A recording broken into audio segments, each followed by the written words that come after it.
गधा, लोमड़ी और बंदर की कहानी। एक जंगल में एक गधा और एक लोमड़ी रहते थे। गधा और लोमड़ी के बीच बहुत अच्छी दोस्ती थी। वह दोनों अक्सर जंगल में घूमने के लिए जाया करते थे। बरसात के मौसम में जंगल में चारों तरफ हरी भरी घास फैली हुई थी, जिससे जंगल बहुत ही सुहावना दिखलाई दे रहा था। हरी घास को देखकर लोमड़ी गधे से बोली, गर्मियों के दिनों में जंगल कितना सूखा पड़ा था और अब देखो हरी भरी घास के कारण जंगल कितना सुंदर दिखलाई दे रहा है। लोमड़ी की बात सुनकर गधा बोला, लोमड़ी बहन, तुम यह क्या बात कर रही हो? घास भी कहीं हरी होती है? घास का रंग तो नीला होता है। गधे की बात सुनकर लोमड़ी को हंसी आ गई और लोमड़ी गधे से बोली, अरे भाई, घास का रंग हरा ही होता है।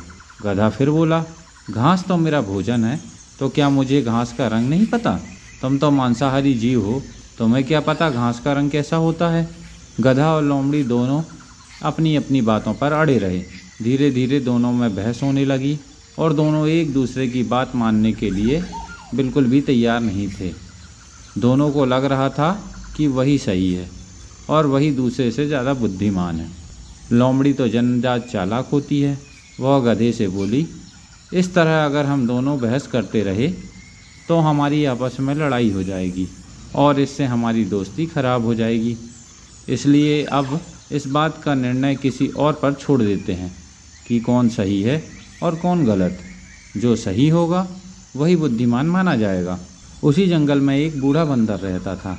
बंदर बहुत ही होशियार और बुद्धिमान था। जंगल के सारे जानवर अपने आपसी विवाद सुलझाने के लिए उसी बंदर के पास आया करते थे। गधा और लोमड़ी दोनों ने निर्णय लिया कि इस बात का फैसला बंदर पर ही छोड़ देते हैं कि कौन सही है और कौन गलत। लोमड़ी मन ही मन बहुत खुश हो रही थी, क्योंकि वह जानती थी कि घास का रंग तो हरा ही होता है, इसलिए निर्णय उसी के पक्ष में आएगा। गधा और लोमड़ी दोनों मिलकर बूढ़े बंदर के पास गए और उसे सारी बात बतलाई। लोमड़ी बंदर से बोली, बंदर भाई, आप जो निर्णय लेंगे उसे हम दोनों सहर्ष स्वीकार करेंगे।